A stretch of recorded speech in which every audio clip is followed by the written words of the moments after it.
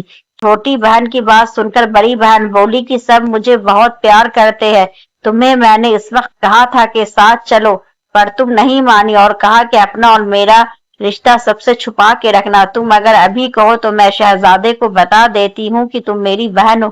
پر عقلمند شہزادی جانتی تھی کہ اب بتانے کا مطلب کیا تھا، کہ شہزادیاں جھوٹی ہیں اور انہوں نے جان بوجھ کر اپنا رشتہ چھپایا ہے۔ شاید یہ دونوں بہنیں کسی سازش کے لیے محل میں آئی ہیں۔ یہ سوچتے ہوئے چھوٹی بہن نے سختی سے بڑی بہن کو منع کر دیا کہ وہ کسی کو یہ نہیں بتائیں گی۔ کچھ دنوں بعد جب ولادت کا وقت قریب آیا تو شہزادے کی پہلی بیوی نے دائی اور چھوٹی شہزادی کو بہت سے پیسے دیے کہ جیسے ہی بچہ پیدا ہو تم بچے کو اٹھا کر مار دینا اور اس جگہ بلی کا بچہ رکھ دینا۔ چھوٹی شہزادی نے کہا، یہ کام میں بہت آسانی سے کروں گی۔ چنانچہ جیسے ہی بچہ پیدا ہوا تو بڑی شہزادی بے ہوشی میں دائی نے بچہ چھوٹی شہزادی کو دیا کہ جا کر اس کو مار دو اور اس کی جگہ بلی کا بچہ رکھ دیا۔ چھوٹی شہزادی جلدی سے بچے کو کپڑے میں لپیٹ کر پچھلے دروازے سے گھر لے آئی اور بڑی اماں سے کہا، اماں یہ بچہ میری بہن کا بچہ ہے، اس کا کسی سے ذکر مت کرنا، اس کو بکری کا دودھ پلاؤ، میں شام کو آ کر اس کو سنبھالتی ہوں۔ بڑی اماں نے کوئی سوال نہیں کیا کیونکہ چھوٹی شہزادی جلدی میں تھی اور بچہ رکھ لیا۔ شہزادی جب محل میں واپس آئی تو وہاں عجیب صورتحال تھی۔ دائی نے سب کو بتا دیا کہ شہزادی نے انسان کے بجائے بلی کے بچے کو جنم دیا ہے۔ سب بہت افسردہ اور حیران رہ گئے۔ شہزادی رو رہی تھی اور کہتی جا رہی تھی کہ یہ جھوٹ ہے، پر کوئی بھی اس سے بات نہیں کر رہا تھا۔ چھوٹی شہزادی نے ایک بار پھر بہن سے بولا کہ وہ میرے ساتھ چلے، محل والوں کو چھوڑ کر اپنی دنیا بساتے ہیں، پر وہ نہ مانی، کہنے لگی کہ وہ شہزادے سے بے پناہ محبت کرتی ہے، اس لیے وہ شہزادے کو چھوڑ کر کہیں نہیں جائے گی۔ چھوٹی شہزادی روتے ہوئے گھر آئی اور بوڑھی اماں کو سارا قصہ سنایا۔ اس پر اماں بولی کہ اس کو اس حال پر چھوڑ دو، تم اور میں اس بچے کو اچھی سی پرورش کریں گے، جب وقت آیا تو خود ہی سب اچھا ہو جائے گا۔ وقت گزرنے لگا، اس دوران بادشاہ کی طبیعت خراب ہوئی اور وہ صحت مند نہ ہو سکا اور اس کی وفات ہو گئی۔ اب شہزادے کو بادشاہ بنا دیا گیا۔ شہزادی کی ماں شوہر کے وفات کے بعد گوشہ نشیں ہو گئی، اس لیے ساری ملکیت کی ذمہ داری شہزادے کے جو بادشاہ تھا اور اس کی دونوں ملکاؤں نے سنبھال لی۔ ایک بار پھر چھوٹی ملکہ امید سے ہوئی۔ اب کی بار بڑی ملکہ نے چھوٹی شہزادی کو بہت سا انعام دیا اور کہا کہ اب کی بار بچے کی پیدائش پر کتے کا بچہ رکھ دینا۔ اس پر عقلمند شہزادی کہنے لگی کہ ایسا نہ کرے، آپ کی بھی کوئی اولاد نہیں ہے، بادشاہ کو ولی عہدے کی بھی ضرورت ہے۔ ملکہ بگڑ کر بولی کہ اگر کام نہیں کرنا تو چلی جاؤ، میں یہ کام کسی اور سے کروا لوں گی۔ اس پر چھوٹی شہزادی فوراً بولی، ارے نہیں ملکہ صاحبہ، میں تو مذاق کر رہی تھی۔ چھوٹی شہزادی نے ایک بار پھر چھوٹی ملکہ جو کہ اس کی بہن تھی اس کو سمجھانا چاہا کہ یہاں سے چلو۔ پھر چھوٹی ملکہ نے کہا کہ اب تو میں ملکہ بن گئی ہوں اور مجھے لگتا ہے کہ تم مجھ سے جلنے لگی ہو۔ چھوٹی شہزادی اس کی کم عقلی پر ماتم کر کے رہ گئی۔ ولادت کا وقت ہوا تو ایک بار پھر چھوٹی شہزادی نے بچہ پیدا ہوتے ہی اٹھا لیا اور دائی نے اس کی جگہ کتے کا بچہ رکھ دیا۔ چھوٹی شہزادی پہلے کی طرح پچھلے دروازے سے بچہ لے کر گھر آئی اور اماں کو دے دیا اور خود الٹے پاؤں واپس بھاگ گئی۔ محل میں ایک کوہرام مچا ہوا تھا۔ بڑی ملکہ نے کہا، مجھے تو یہ عورت لگتی ہی نہیں، پہلی بار اس نے بلی کا بچہ پیدا کیا، دوسری بار کتے کا، بس اب اس کو قید کیا جائے ورنہ اگلے سال نہ جانے کیا کیا پیدا کرے گی۔ بادشاہ بھی بہت مایوس ہو چکا تھا، اس لیے اس نے وزیر زادے کو جو کہ اب باپ کی جگہ وزیر بن چکا تھا حکم دیا کہ وہ ایک بڑا سا پنجرا بنوائے اور چھوٹی ملکہ کو اس میں بند کر کے شہر کے چوک میں رکھ دیا جائے۔ سارے لوگ آتے جاتے اس پر تھو تھو کریں گے۔ یہ سزا اس کو 3 دن دی جائے گی، اس کے بعد قید میں تاعمر ڈال دیا جائے گا۔ وزیر نے بادشاہ کو سمجھانے کی بہت کوشش کی کہ نہ جانے مجھے لگتا ہے کہ چھوٹی ملکہ معصوم ہے، پر بادشاہ نہ مانا۔ آخر کار ایک بڑے پنجرے میں شہزادی کو شہر کی چوک میں رکھ دیا گیا جہاں پر آنے جانے والے لوگ اس پر تھوکتے تھے۔ 3 دن بعد چھوٹی ملکہ کو قید میں ڈال دیا گیا۔ بڑی ملکہ نے جو چاہا تھا اسے مل گیا۔ بادشاہ کے ساتھ وہ بہت خوش تھی۔ کبھی کبھی بادشاہ کو چھوٹی ملکہ کی یاد تو آتی تھی، پر ساتھ ہی بلی اور کتے کے بچے یاد آتے تو وہ ملکہ سے نفرت کرنے لگتا۔ ادھر چھوٹی شہزادی نے ملکہ سے کہا کہ اب اس کی شادی ہے، اس لیے وہ محل کا کام چھوڑ کر جا رہی ہے۔ ملکہ کو کنیزوں کی کوئی کمی نہیں تھی۔ چھوٹی شہزادی، بوڑھی اماں اور دونوں شہزادیوں کو لے کر دنگل میں واپس اپنی جھونپڑی میں آ گئے اور دونوں بچوں کی پرورش کرنے لگے۔ 5 سال بعد ایک دن بادشاہ اپنے وزیر کے ساتھ جنگل میں شکار کھیلنے آیا۔ بادشاہ اور وزیر اپنے گھوڑوں کو ندی کے کنارے پانی پلانے لگے۔ ابھی وہ پانی پلا ہی رہے تھے کہ کیا دیکھتے کہ وہاں 2 نہایت خوبصورت بچے لکڑی کے گھوڑے لیے آئے ہیں اور آتے ہی ندی کے کنارے ان کو پانی پلانے لگے اور ساتھ ہی گانا گا رہے تھے۔ کاٹ کا گھوڑا، وہ دونوں بچے اس لکڑی کے گھوڑوں کو پانی پلا رہے تھے۔ وہ ان کے پاس گیا اور پیار سے بولا، اے پیارے بچوں، کیا کبھی لکڑی کے گھوڑے بھی پانی پیتے ہیں اور لوہے کے بھی لگام ہوتی ہے؟ اس پر بڑے لڑکے نے بولا کہ کیا کبھی ایک انسان عورت بھی بلی یا کتے کے بچے کو جنم دے سکتی ہے؟ بچے کی اس بات پر بادشاہ اور وزیر دونوں چونک گئے۔ بادشاہ نے کہا، یہ سبق تم کو کس نے پڑھایا ہے؟ اس پر بچے بولے کہ ہماری خالہ نے۔ بادشاہ نے بچوں سے کہا کہ تمہاری خالہ کہاں ہے؟ مجھے ابھی اس کے پاس لے چلو۔ بچے بادشاہ اور وزیر کو اس جھونپڑی میں لے کر آئے جہاں کچھ عرصہ پہلے بادشاہ آیا تھا اور شہزادی کو اپنے ساتھ لے کر گیا تھا۔ بادشاہ یہاں اپنی پرانی کنیز کو دیکھ کر حیران ہو گیا اور پوچھا کہ اے لڑکی، یہ بچے کون ہیں اور یہ سارا قصہ کیا ہے؟ چھوٹی شہزادی نے بادشاہ سے کہا کہ آپ کچھ سال پہلے یہاں سے جس لڑکی کو لے کر گئے تھے میں اس کی بہن ہوں، مجھے پتا تھا کہ محلوں میں سازشیں ہوتی ہے۔ اس پر بادشاہ نے کہا کہ تمہیں پہلے سے ہی سب کچھ کیسے پتا تھا؟ اس پر شہزادی بولی کہ ہم بھی کوئی عام ذات کے لوگ نہیں ہیں، بلکہ ہم دونوں بہنیں بھی شہزادیاں ہیں۔ ہمارا باپ بھی آپ کی طرح بادشاہ تھا اور وہ ایک بار جنگل میں شکار کھیلنے آئے تھے اور راستہ بھول کر میرے نانا جو ایک لکڑہارے تھے ان کے پاس پناہ لینے آئے تھے، وہیں ان کو ہماری ماں پسند آ گئی اور بعد میں انہوں نے شادی کر لی۔ مگر محل میں نہ صرف ہماری ماں کے خلاف سازشیں ہوئی بلکہ ہمارا باپ بادشاہ بھی اس کا شکار ہو گیا اور ان سازشوں نے کیسے ہمارے ماں باپ کو مار ڈالا۔ ہم دونوں بہنوں کو ہمارے ماں باپ کی ایک وفادار کنیز وہاں سے راتوں رات لے کر اس جنگل میں لے آئی، ورنہ ہم بھی زندہ نہ بچتے، اس لیے میں نے بہن کو منع کیا تھا۔ وہ ہمارا رشتہ کسی سے بیان نہ کرے۔ اگر محل میں سب ٹھیک ہوتا تو کچھ عرصے بعد میں سامنے آ جاتی، مگر محل میں پہنچتے ہی مجھے علم ہو گیا کہ بہت جلدی بڑی شہزادی کے خلاف سازش ہوگی، کیونکہ آپ کی ملکہ نے اتفاق سے مجھ سے ہی یہ سارا کام کروایا تھا۔ وہ نہیں جانتی تھی کہ وہ جس کے ساتھ مل کر جس کے خلاف سازش کرنے لگی ہے وہ دونوں آپس میں بہنیں ہیں۔ تب پھر چھوٹی شہزادی نے شروع سے لے کر محل چھوڑنے اور بڑی ملکہ کی سزا تک کا سارا قصہ رو رو کر سنایا، اور بتایا کہ یہ دونوں بچے کوئی اور نہیں آپ کے ولی عہد ہے۔ بادشاہ نے دونوں بچوں کو گلے سے لگایا۔ بادشاہ اور وزیر بھی شہزادی کی کہانی سنتے ہوئے رونے لگے۔ جب شہزادی ساری کہانی سنا چکی تو بادشاہ غصے سے کھڑا ہو گیا کہ وہ ملکہ کو نہیں چھوڑے گا، اس کا سر قلم کر دے گا، مگر شہزادی نے روک دیا۔ کہا وہ چھوٹی ملکہ کی مجرم ہے، پہلے تو آپ اسے باعزت رہا کرے، اس کے بعد چھوٹی ملکہ کو اختیار دے کہ وہ اس کے لیے سزا تجویز کرے۔ بادشاہ کو عقلمندی شہزادی کی تجویز بہت پسند آئی۔ شہزادی جانتی تھی کہ بڑی شہزادی بہت رحم دل ہے، وہ اسے معاف کر دے گی، کیونکہ سزا دینے سے بھی وہ وقت واپس نہیں آ سکتا تھا جو چھوٹی ملکہ نے قید میں گزارا تھا۔ ایک بہن نے دوسری بہن کی جدائی، دو بچوں نے بن ماں کے گزارا تھا۔ بادشاہ نے دونوں شہزادیوں کے اپنے گھوڑوں پر بیٹھایا، اور وزیر جو کافی دیر سے عقلمند شہزادی کو چپکے چپکے دیکھ رہا تھا، اس کی یہ حرکت بادشاہ سے پوشیدہ نہ رہی۔ اس نے مسکراتے ہوئے حکم دیا کہ وہ شہزادی کو اپنے گھوڑے پر بیٹھا لے۔ وزیر بادشاہ کی بات سن کر شہزادی کو گھوڑے پر سوار کر کے محل کی طرف چل پڑا۔ واپس آ کر بادشاہ نے بڑی ملکہ کو بیڑیاں پہنائی اور خود جا کر قید خانے میں چھوٹی ملکہ کے سامنے ہاتھ جوڑ کر رونے لگا اور کہا، اے ملکہ، مجھے سارے واقعے کا علم ہو چکا ہے، میں تمہیں آزاد کرنے آیا ہوں۔ ملکہ کو باعزت رہا کروا کر بڑی ملکہ کو اس کے سامنے پیش کیا گیا، اور وزیر نے سارا قصہ سب کے سامنے چھوٹی ملکہ کو سنایا۔ چھوٹی ملکہ بہن کو گلے لگائے قصے سنتی رہی۔ جب اسے یہ پتا چلا کہ یہ دونوں بچے اس کے اپنے بچے ہیں تو رو رو کر اس کی ہچکیاں بند گئی۔ وہ بچیوں اور بہن کو گلے لگا کر روتی رہی۔ آخر بادشاہ نے کہا، آج اس کو اختیار ہے وہ بڑی ملکہ کو سزا دے، مگر چھوٹی ملکہ نے یہ کہہ کر اسے معاف کر دیا کہ گیا ہوا وقت واپس نہیں آ سکتا۔ دوسرا، یہ سب میری قسمت میں لکھا ہوا جو ضرور ہونا تھا، اس لیے میں اسے کوئی سزا نہیں دوں گی۔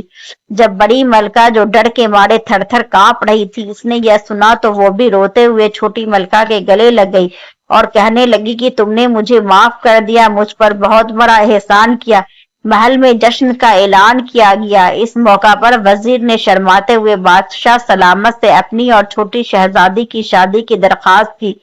بادشاہ نے مسکراتے ہوئے چھوٹی شہزادی کی طرف دیکھا۔ چھوٹی شہزادی نے شرماتے ہوئے گردن جھکا لی۔ کچھ دن بعد بہت بڑی جشن میں وزیر اور شہزادی کی شادی کر دی گئی اور سب ہنسی خوشی رہنے لگے۔ پیارے دوستو، کہانی اچھی لگی ہو تو لائک کرے، شیئر کرے، اور مزید اسی طرح کی قصے کہانیاں دیکھنے کے لیے ہمارے چینل کو سبسکرائب ضرور کریں۔